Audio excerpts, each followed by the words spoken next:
Begin by saying that if you have specific deadlines you need to meet and you need a quick soundbite or whatever, I'll make myself available. Just tell me who needs what the fastest, and I'll work with you to make sure you've done this. I need Stephanie for pacing this.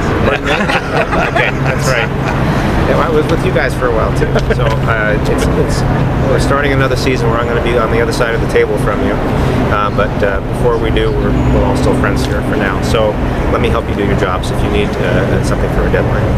So I'll begin by saying very briefly, thank you for coming. A little more than half an hour ago, I filed paperwork to formally enter the mayor's race for 2014 in Oakland.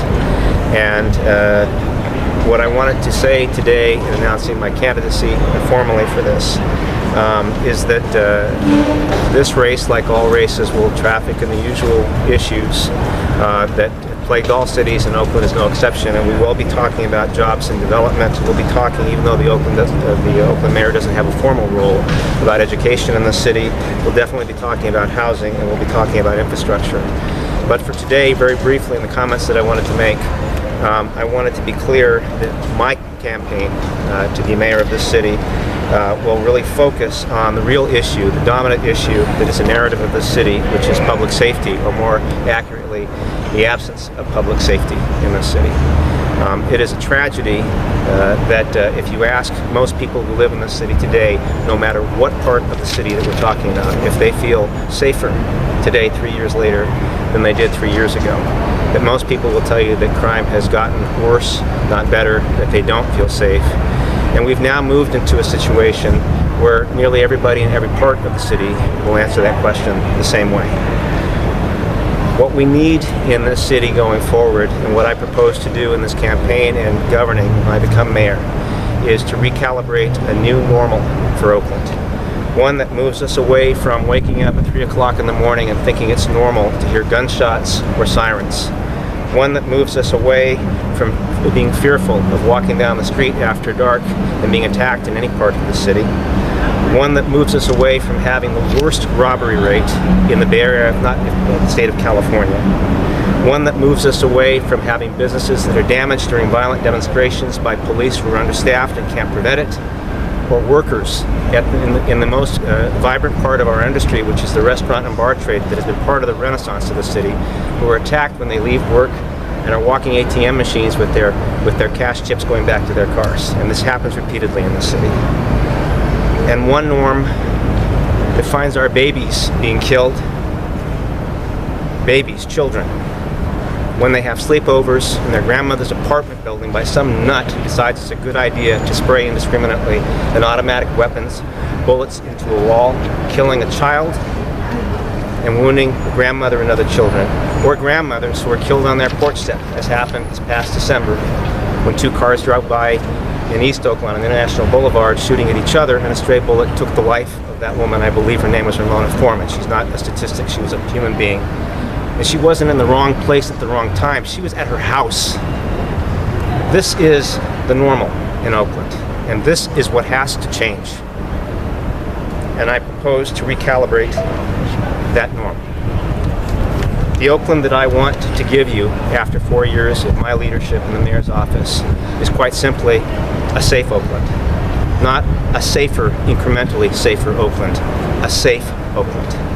A place where we don't live in fear.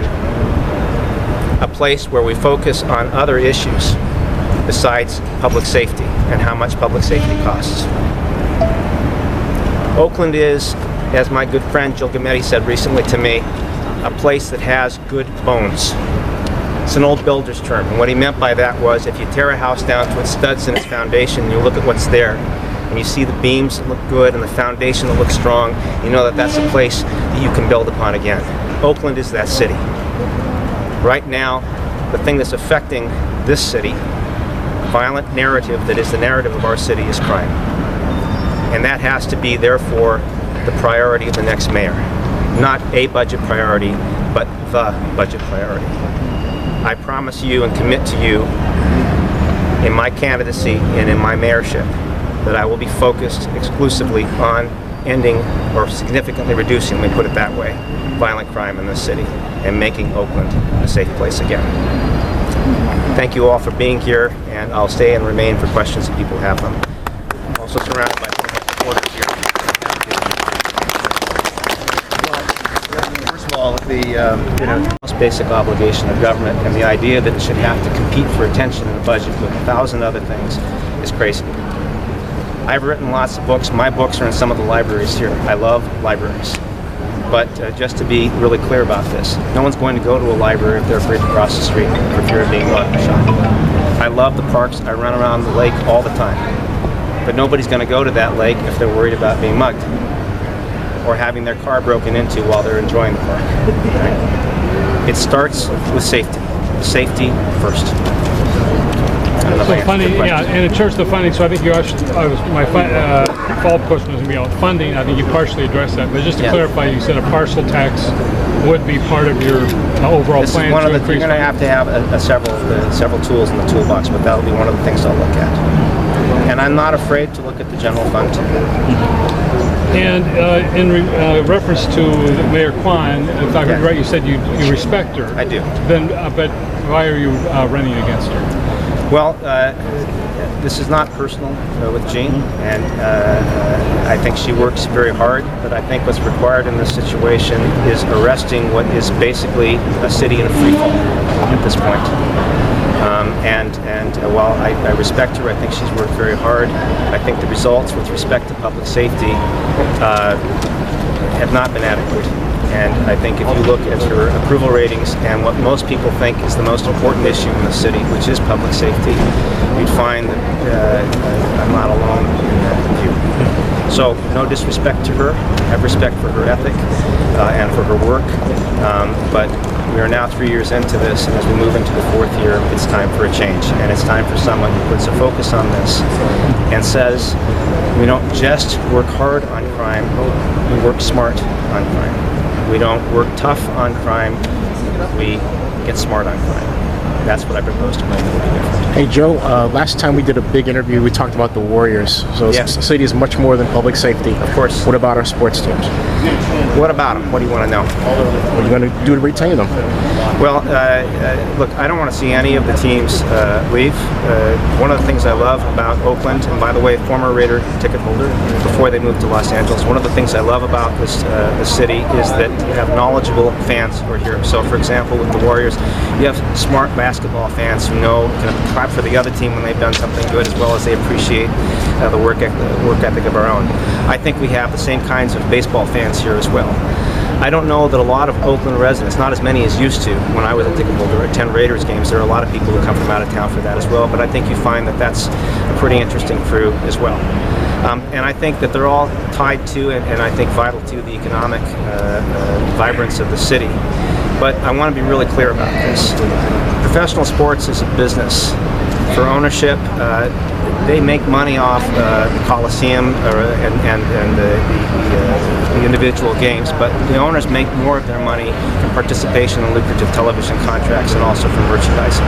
So as I look at these three teams and the demands that they have for new stadiums or new facilities and the like, I'm not inclined to spend public money, public dollars that we don't have for other things, to help people who are already wealthy get wealthier for things that they should be paying for. I am, however, willing to leverage land differently. The city does have public land, and I think that's an asset that we could leverage differently. I don't want any of them to leave. If you're asking me to handicap this, I think the Warriors may be leaving us, unfortunately.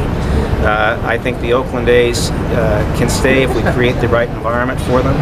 I think the Raiders, of the three of them, are probably the most likely to stay because, in my judgment at least, their brand identity for their merchandising is very much tied to the culture and the image of this city as a tough blue-collar town with hardworking people. And that's an image they never had in Los Angeles. They are really, truly of Oakland's origins. I think they're the most likely to stay. I'll do everything in my power to keep them. I'm not averse to the idea of a ballpark in Jack London Square at Howard Terminal. I think that's a smart fit for the Oakland Athletics. I would hope that the Raiders would want to stay at the Coliseum. I'd love it if they'd make their own improvements. And we'll do what we can with the Warriors. Although by the time this race is decided, that issue may already be decided. Thank you. Let's start, Joe. What motivated you to run this time? This is your second time at bat. You know, Zenny, I think the real reason that I'm doing this a second time which probably most people would look at and say, what are you thinking? This is a city in free fall. The problems seem intractable. They seem to be the problems we always have. I live here. I have lived here for 3 decades. I'm not going anywhere. I'm hoping to be a grandfather here soon. I'll spend all of my days here. And I'm really of the opinion that if we keep sending the same people in, we can expect the same results. The cast of characters hasn't changed very much here. They're all good people. We're all part of the same family. But what I'm not really seeing on the horizon right now as a candidate who will not be afraid about the way it would affect his or her re-election chances to make essentially bold decisions, especially with respect to public safety, but actually that also goes to all the other issues, jobs and development, infrastructure repair, patching potholes for goodness sakes, or dealing with the demise of or the loss of our, potential loss of our professional sports franchises, all the issues that we have, and to be a little bit courageous. I'm actually persuaded that if you follow a very simple model of thinking, a way of thinking, which is to always do what serves the greatest number of people, that you'll be rewarded for making the right decisions. Sadly, in the political environment we live in, people are screamed at and threatened with banishment away from politics when they try and do things like that, and so what we get are very small efforts at incremental change, but not substantive real change. I don't want to do this for a career. I want to get in and fix the problem.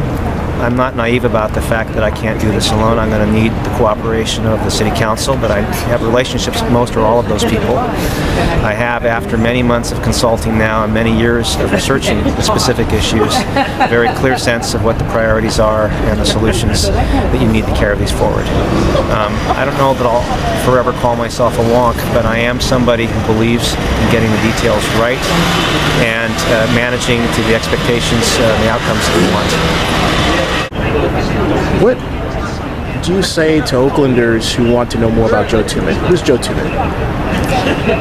Well, in all honesty, there have been enough articles in that old form of media that you don't love so much, Denny, print media, in the last couple of months. Plenty of stories written about my life that I'm kind of embarrassed to talk about. I'm embarrassed. I'm feeling it's silly to keep talking about. So serve it up for us new media types here. But to serve it up for the new media types, I think what I want people who don't know me to know is that here's a soundbite. I'm more than the sum of my parts. I'm a full professor at a university where I've taught for nearly 30 years. I'm a department chair who manages a staff of 70, has 1,000 students as majors, a big graduate program, and about 5,000 extra students from the university that come through here. I deal in my work with 3 different collective bargaining units, arbitration and grievances, all the issues. I do performance evaluations. I have that kind of management experience in my background as an educator. I'm also someone who's thoughtful and someone who lives in this city, not just has a house here.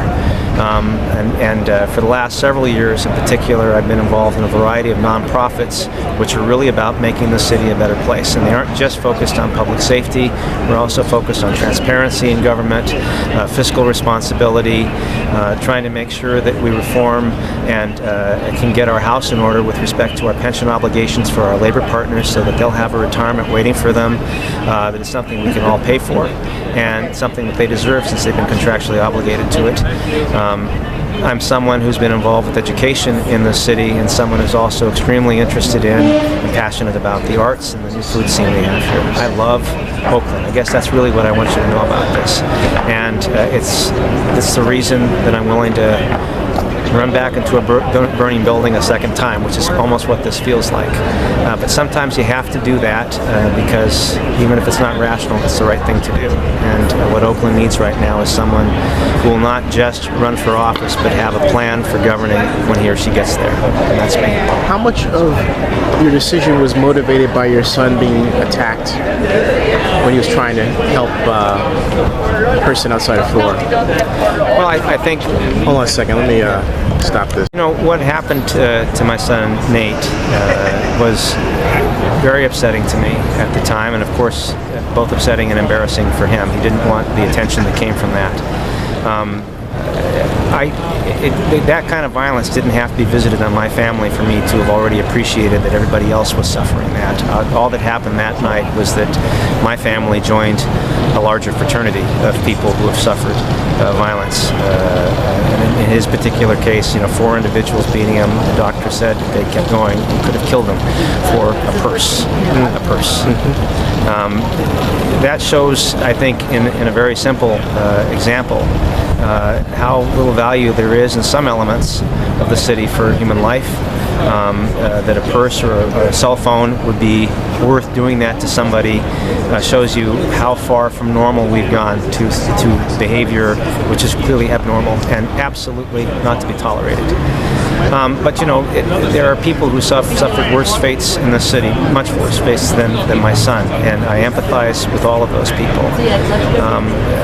I think what I've learned from that was actually a lesson he taught me, because after I admonished him for doing that and warning him that the person he chased could have been armed as well, he quite correctly said to me, and corrected me and said, because he was chasing someone who had mugged one of his coworkers, he said, "Dad, the truth is if one of us didn't do something, the next night there would have been 2 muggings, and the night after that there would have been 4 muggings." And the advice he was being given was stay with the victim and don't do anything, wait for the police.